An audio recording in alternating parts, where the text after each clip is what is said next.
So I'm here to talk about how we can improve WWE and how it can be better. Now we all know that WWE's suffering at the moment. Extreme Rules was a great pay-per-view, but yesterday's Raw left a lot to be desired, and everything prior to Extreme Rules had really been sucking. WWE took some good steps. They brought in Claudio Castagnoli, an impressive independent wrestler, a great talent. Brock Lesnar is back, so that's also great. You've got Daniel Bryan and CM Punk set for a match at Over the Limit. But everything else surrounding those positives, there's a lot of negatives. So how can we improve them? Well, I took a couple of notes here. So, I don't really do the note things. I usually just go off the hip when I do these videos. But, I've got 10 things. This is 10 ways WWE can improve their product. And I think you're going to agree with this list. And if you don't agree with this list, then you're simply not watching the show, because these things right here are 10 things that are very, very hard, unless you're just some mindless mark. These are 10 things that are very, very hard to disagree with. If you're a true WWE fan or a true wrestling fan, if you're a fan of professional wrestling, you're going to have to agree with these 10 points. Number one, book better matches. Yes, listen, on TV. I know a lot of times that Raw and SmackDown are thought to be previews of the pay-per-views. This is not the case. Back in the day, Saturday night's main event, we would have these things, and these events would have these great matches and you would have like these great 20-minute classics on Saturday night main event, and they were free. There's no reason why WWE can't give you a free good match. Now, I know there have been a couple of good free matches as of late. We had a great CM Punk Mark Henry matchup on Raw about 2 weeks ago prior to Extreme Rules. That's all fine and well.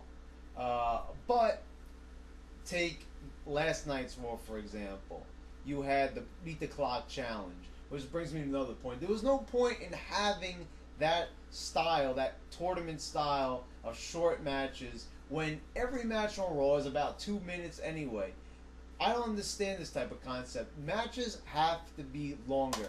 WWE has to preview their matches so you do want to buy the upcoming pay-per-views. You need to have good matches on TV in order for people to want to encourage them to order the pay-per-views to see other good matches. So there's no reason why we can't have good matches. There's a lot of talent who want to go out there and perform good matches, but simply can't. Why? Because they're not given enough time. And if they're not given enough time, then how the hell are they supposed to put on a decent matchup? Give matches at least 8 to 10 minutes. 2 minutes is absurd. And, it's really breaking down the product. You need to have time. You need to, booking is all about time management. You got to sort out your promos. You have to sort out what time in the show is going to be dedicated to storyline enhancement and, talent enhancement. Please. I mean, the way how they're doing things right now, give me a fucking break. It's not working. They need to book smarter, more intelligently, because right now they're booking like a bunch of fucking retards. And you can see by the way how they did Beat the Clock Challenge. That made no fucking sense at all. Number two, stop with nostalgia. Remember a couple of weeks ago, I believe it was April 12th. I checked before I did this video. I think it was April 12th. They had SmackDown Blast from the Past. It was more like SmackDown Blast from my fucking ass, because it fucking sucked. It was a bunch of legends, not even good legends, not even solid legends. We're not talking about Hulk Hogan legends. We're not talking about those type of legends. We're talking about Pat Patterson and, Hacksaw Jim Duggan, all these throwaway legends, guys that you don't even miss who came back. Jim Duggan had already been in the WWE a couple of years ago trying to make a comeback on Sunday Night Heat. So I really don't even see the fucking point of having these guys come back. This is the future of WWE. They've had so much nostalgia. I remember 2005 was cluttered with nostalgia. That was probably one of the worst years of WWE of all time, 2005. I remember like it was yesterday, and it's a nightmare every time I think back to it. It was just fucking disastrous. Every time they try to do something nostalgic, it just makes me hate the past even more and more. And you want to keep those good memories. But you can't do that when WWE keeps on stepping all over nostalgia with their fucked up sense of it. I mean, Blast from the Past, that was a horrible fucking show in every single way. It just trounced all over the future of WWE. This is 2012. We should not be seeing wrestlers that competed in the 1980s on TV. That is disrespectful to the new talent, and it just doesn't make any sense from a booking standpoint. We've got to book more intelligently. So number 2 is a lot like number 1. And you're going to see that number 1 is pretty much the main focal point of this whole entire rant. Number 3, Alberto Del Rio. You talk about pushing wrestlers, de-push Alberto Del Rio. The only reason this guy got brought up from FCW in the first place is because Mil Mascaras was going to be inducted into the Hall of Fame, and they wanted his son to pretty much represent him in the WWE. They wanted to know that his son was currently competing when his father was inducted into the Hall of Fame. Bull fucking shit. I'm tired of these backstage politics. You know, it dates back to the Kevin Nash mentality that, you know, sons and daughters have to be in wrestling just because their fathers are. And, you know, this is just ridiculous because, listen, Alberto Del Rio, not that he's a bad wrestler, but he's not good enough. I can't even believe that he's already been WWE champion because I see this man and I really don't see him going beyond an Intercontinental champion. He looks like a mid-carder. His character is not interesting. It's pretty much a JBL ripoff, and, you know, no one can do the JBL gimmick like JBL. That's why it's the JBL gimmick. So let it just be known that Alberto Del Rio never made it in the eyes of fans. Fans don't care about Alberto Del Rio. He barely gets a reaction when he comes out. You don't see anybody really having this guy in their top 10s or even top 20 favorite wrestlers. Nobody cares about Alberto Del Rio. And since he made his return in 2012, people care even less about him than they did in 2011. He had a disappointing matchup at last year's WrestleMania. He wasn't even on the card this WrestleMania. Yeah, he got injured, so that's not his fault. But I'm actually happy we had no Alberto Del Rio because I have to say, just very, very unimpressive showing by this man in every fucking thing that he does. Because I think that he's just a disaster in the ring. He just doesn't put on an entertaining match. I don't think that he holds any credibility in the ring at all. So they gotta at least release him or de-push him because he's really fucking up the product at the spot that he's at. It really belongs to somebody else. Miz. The fact that this man was on, this is the 4th point, The Miz. The fact that he was on the pre-show prior to Extreme Rules is fucking pathetic. When you had the Funkasaurus and Ryback and a bunch of jobbers on the show, but you didn't have The Miz on the main card. What the fuck are you thinking, WWE? This man main evented WrestleMania 27 against the fucking John Cena.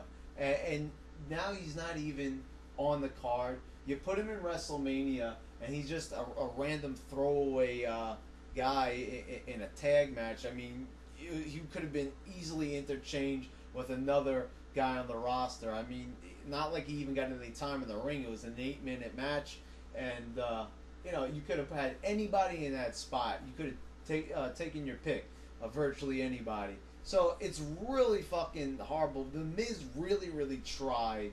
You know, early in Miz's career, I criticized his in-ring ability. He really has improved. Though I think he's a good wrestler. I don't think he's an amazing one, but I think that he really gets the job done in the ring. I think he knows what he's doing. He's a confident competitor. His character, he's really built up a character for himself. When he first came in, his reality gimmick wasn't really cutting it. But then when he changed to the the short tights, and and really developed a better way of speaking, of cutting promos. He really improved, and he really deserved to main event a WrestleMania because this is like, when you talk about paying your dues, which was usually a lot of bullshit that was developed by guys like Kevin Nash and many others who said that you guys have to pay your dues and all that when they weren't even paying their dues. Miz really did pay his dues. He really worked his way up and really earned his spot, you could say. So the fact that Miz is in the spot that he's in right now is very disrespectful, and just it's absurd to even think that a man could fall this far. Even the commentators acknowledge that the Miz has fallen so far. It's ridiculous. I mean, how the hell could they allow someone who's at the top, at the peak of WWE, fall so far? It's absurd. Number 5, Dolph Ziggler. Dolph Ziggler is at Extreme Rules, yes. The man is a jobber. He's stuck in a go-nowhere feud with a comedy character in the Funkasaurus Brodus Clay. Dolph Ziggler, I keep saying this, main evented the Royal Rumble earlier this year. He's a former World Heavyweight Champion. Yeah, that lasted about a week. But Dolph Ziggler, and it was a controversial win over Edge. But Dolph Ziggler is a main eventer. He screams main eventer. He's so talented. The guy even tries. He tried at Extreme Rules to get a good match out of Brodus Clay, but he couldn't do it. He didn't even get 5 minutes on the pay-per-view. The guy tries. He's so talented, so athletic. He's got a presence. He's great at promos. I mean, WWE recognizes it. They gave him a show on YouTube, similar to Tosh Point, where he commentates over videos. I mean, it's sad. This man has just been relegated to a spot of obscurity. I mean, you don't even know where this man's direction is. He wasn't even in the Beat the Clock tournament. So I don't know what WWE has planned for Dolph Ziggler. You got JR writing his fucking blog saying that, we're the microwave age. So you know something, JR, I have all respect in the world for you. You're a great commentator. But fuck you, JR. You say that we're the microwave generation. Listen, Funkasaurus is fucking bullshit, fucking PG bullshit that no one gives a shit about. No one cares about the fucking Funkasaurus. He could take it up the ass for all I care. He's a big fucking 350-pound piece of shit. Not that I really have a big problem with Brodus Clay, but the Funkasaurus shit is annoying. It's been played out since day one. I'm getting fucking sick of it. You trounced all over Dolph Ziggler. I'm talking like it's his fault. It's the booking team's fault. It's getting me fucking pissed off because I love Dolph Ziggler. I have all the respect in the world for him. And JR fucking trouncing all over him and saying, oh, Dolph Ziggler's going to be something big. He's already something big. WWE's just holding him fucking back because of fucking politics. I'm getting fucking sick of it. Because the thing is, the more and more powerful Triple H grows in this company, the more and more people are going to be held down.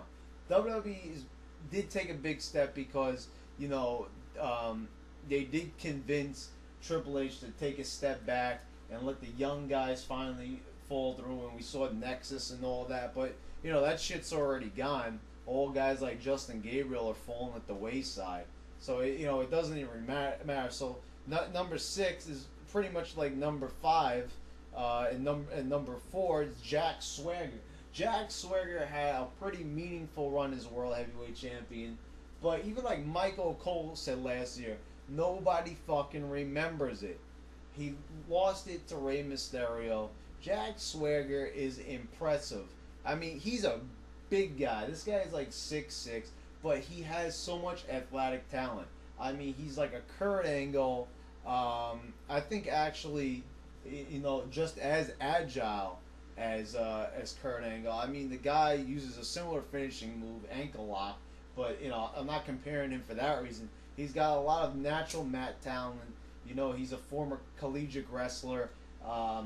You look at the Beat the Clock challenge. They gave the guy like how much time did he get? Like 4 minutes in the ring, and him and Randy Orton managed to put on a matchup that was like a star and 3/4. I mean, this guy has got so much fucking talent. They gave him the U.S. Championship, but unfortunately, it was around the time when it really didn't even matter anymore because they went nowhere with that title reign. He defended on Superstars, lost it to Santino Marella of all people. Jack fucking Swagger deserves more than what he's getting, and he wasn't the beat the clock challenge, but it was in a 4-minute job fest to Randy Orton. Um, Jack Swagger has got my respect, and WWE better fucking recognize that that they've got something great, and but knowing WWE, they're gonna fuck it up and they're gonna lose another great talent based on stupidity. Number 7, Jerry the King Lawler as a commentator. Now, listen to this. I've been saying this for the longest time. Jerry the King Lawler, ever since he's been playing the role of a face commentator, is horrible. Now, people might be surprised because in my reviews of SmackDown, I usually bash Booker T and the fact that he sounds like a fucking idiot with a 3-year-old IQ. But here's the thing. I like the way how Michael Cole calls him on his stupidity. The King doesn't have any credibility as an announcer. When he tries to act like a face like he's been doing recently, I used to love the King. Back during the Attitude Era, this guy played a great heel as a commentator, but now he's just horrible. The man doesn't know how to sell a product. Michael Cole is great as a heel, doing play-by-play, but the thing is, he's not the best at selling the product. The King has been sitting next to JR longer than anybody has. He shared that announce booth with him longer than any other commentator. And here's the thing.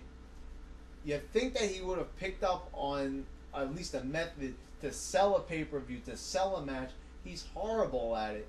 The guy has no, fucking idea how to make a wrestler seem better than he is, or really, try to bring it on home that this is a match, worth your time, and you should be focusing on this point.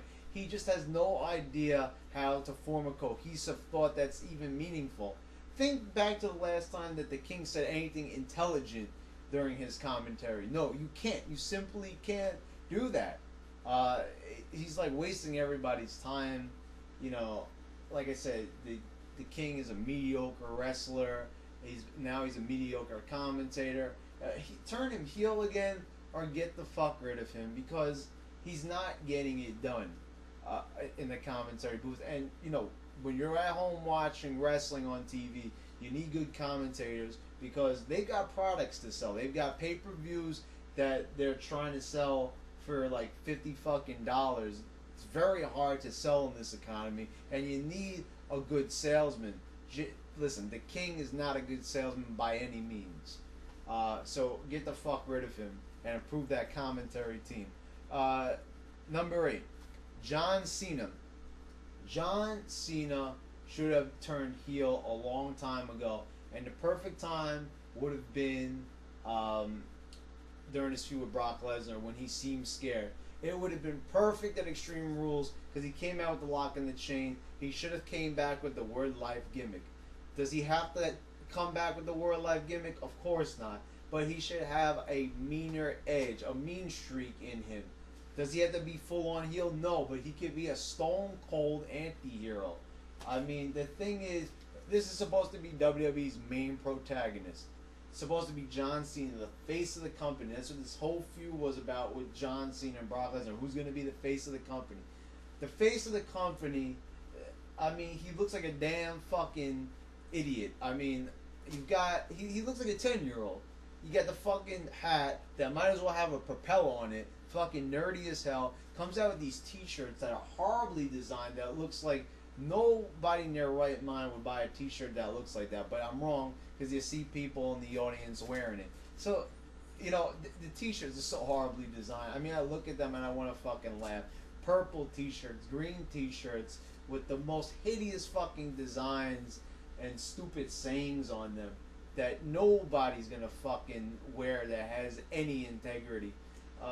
You look at it and you're just like, John Cena is so fucking PG it's like an ass rape on everything that's holy or good in wrestling. Because this is appealing to the WWE universe. I'm gonna pretty much say the WWE universe, that are the smart. Those are the marks, and everybody else is just a fan, I guess, in WWE. Where the internet, the microwave age, as JR says, those are the smart marks. That's the microwave age. I just want to put that in perspective. Go read that blog. It's on PW Torch, by the way, and I want you to laugh just as I did at what JR said about us. I mean, JR is very, very disrespectful to the fans. Just because we expect good wrestling, we have high expectations. I mean, what are we supposed to have? Low expectations and just want shit like Brodus Clay to go all over our TV in a shitstorm? I mean, this is fucking ridiculous. So yeah, John Cena, he's got to improve on that character. It's ridiculous. Half the crowd hates him. So he might as well just go all together. That's the reason why Stone Cold stopped giving a shit. He wasn't getting the good reaction from the fans, and it's the same thing that The Rock did. When the fans don't give a shit about you, it's time to turn on them, because that's when they'll start loving you. Number 9, tag team division. We got new tag team champions. Who gives a fuck? Because as we saw with Primo and Epico, it doesn't even matter. When we had Air Boom, I thought maybe we were getting a little bit more of tag team respectability. We're not anymore. And I'll tell you why. It's because we don't have any fucking teams and we don't have good booking. Back to number 1 on the list. We need to book better tag teams. Get some of those fucking tag teams from FCW. Grab them off the indies. They've got a whole bunch of great ones. There's a whole bunch of great tag teams in Ring of Honor that WWE should be scouting. And I know a lot of those guys would love to be making some more cash in the WWE and performing in front of a big arena full of a bigger audience, And so you got to get those guys. You got to get those guys off the indies. That's how you do it. That's what the indies are there for. It's until they make it to the big leagues. There's so much great talent in the indies. Everybody starts off in the indies. You always, you've got WWE who tries to knock it and say that these guys perform in gymnasiums. They do. They perform in convention centers. I watch Ring of Honor. I've been to so many Ring of Honor events, and they're all in a convention center. But that's where they all start out. And the thing is, there's so many great fucking tag teams. Ring of Honor is not having any problems with their tag team division. And so they got to bring them in for the WWE because, really, like, you got the Usos, you've got the new champs, which are R-Truth and Kofi Kingston, you got Primo and Epico. And there might be a rematch now that Abraham Washington is going to manage them, but still, that's only 3 teams. And you saw that Zack Ryder and Santino were forming a tag team, but that's probably not going to last. But I'm just saying, these are just random tag teams. We need to get tag teams that have been working together for a while, that started their careers off as a tag team. You just can't fuse 2 random guys together. It doesn't work like that. WWE's been doing that ever since the Rock and Sock connection. They think that they could just take 2 random guys and put them together. It worked that way for Road Dogg and Billy Gunn. They had a good tag team going when they put 2 guys who had no idea about one another and just forge a great tag team. It doesn't always work like that. It worked during the Attitude Era because that was a very specific time in WWE history. It almost seemed magical because everything was working out for them. But now we're in a whole different ball game. So get yourself some new fucking tag teams. Number 10 and the very last thing on the list is the Divas division. Holy fucking shit. This is a waste of time. WWE has no confidence in their Divas division. These are always the shortest matches on the card. Just look at Extreme Rules. Look at the champion of the division right now, Layla. At least Beth Phoenix had a little bit of respectability that she was bringing to the title. She's definitely a great ring technician and all that, but they don't give her enough time to put on a matchup that's worth the fucking shit. And you've got Nikki Bella who wins it from her because she injures her leg. and then you get the pay-per-view and Layla returns, and nobody gives a shit about fucking Layla. Nobody even remembers her. Nobody gave a shit about Lay Cool when she was teaming with Michelle McCool. So I don't even fucking understand why they are even bothering making her champion. This division's a piece of shit. It's not the same division that Trish Stratus came from. Because they don't even have any confidence in it. Wrestlers, divas like Kelly Kelly's really improved.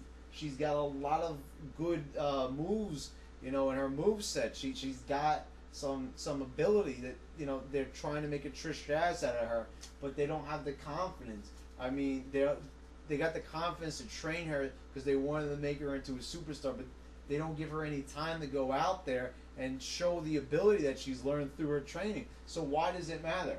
First of all, the Divas division it's a sack of fucking shit with no respectability at all.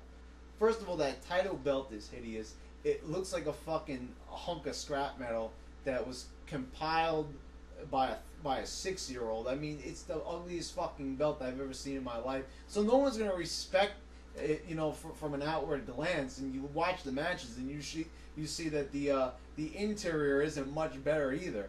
I mean, it's like buying a fucking car from a junkyard. It's like it looks like shit from the outside and it looks horrible from the inside as well. You're losing both ways. And so Divas division's gotta go. So we got 2 fucking divisions that aren't worth the shit. The tag division has always been suffering, but now it just looks like even more of a joke. I mean, at least when you had like D-Generation X, at least it's on a big top team and at least you get to see the belts. It's not great because a tag division should really be about tag teams, guys that are not main eventers, but usually grow into it. I mean, like, look at the tag teams, the Hardys, the Dudleys. I always have to go back to the Attitude Era because that's when all the great tag teams existed. New Age Outlaws and APA. You had all these great teams. Too Cool, TNA. You had all these teams, and that was just a fucking joke. So anyway, in conclusion, these 10 steps are probably not the only steps that WWE needs to make in order to improve their product, but it would definitely be a great start. You look at this list and you gotta believe that there's a lot of good points on here, and I mean, because these are just some really fucking basic points. WWE just if they followed any of them, it would be a slight improvement. If they follow all of them, of course, it would be a major improvement or a great deal of these points. Because to me, when I turn on Raw and SmackDown or I look at the pay-per-views, I see that these are the things that are really affecting the show in a very crucial manner. You could disagree with a lot of these things, but really listen to what I'm saying and really listen to the meaning behind these 10 points, because I think you'll see that they are very crucial. Anyway, till our next video, I'll be seeing you.